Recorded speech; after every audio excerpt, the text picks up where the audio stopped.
তারা হয়তো এই হাদিস জানে না, আল্লাহ পাক ওদের কানের মধ্যে আমার এই হাদিসটা যেন পৌঁছে দেন, আমিন।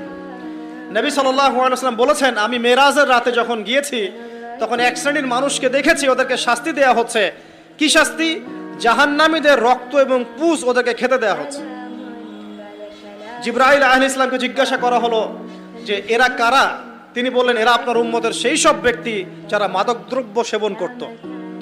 আল্লাহ রাব্বুল আলামিন তার হাবিবের মাধ্যমে জানিয়েছেন, যখন কোনো মুসলিম মাদক সেবন করে বা কোনো ব্যক্তি মাদক সেবন করে তখন 40 দিন তার নামাজ কবুল হয় না। এরপর যদি সে তওবা করে তাহলে আল্লাহ পাক তার তওবা কবুল করবেন ইনশাআল্লাহ। যদি সে আবারও মাদক খায় তওবা করার পর, আবার 40 দিন তার নামাজ কবুল হবে না। যদি সে আবার তওবা করে আল্লাহ পাক আবার তাকে মাফ করে দিবেন। যদি সে আবারও মাদক খায় আবার 40 দিন তার নামাজ কবুল হবে না। তারপর যদি আবার তওবা করে আবার আল্লাহ তাকে মাফ করে দিবেন।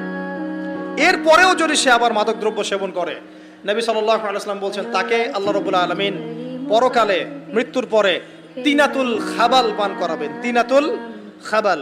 জিজ্ঞাসা করা হলো, ইয়া রাসূলুল্লাহ, তিনাতুল খাবাল কি জিনিস? নবী সাল্লাল্লাহু আলাইহি ওয়াসাল্লাম উত্তর দিচ্ছেন, এটা হচ্ছে জাহান্নামীদের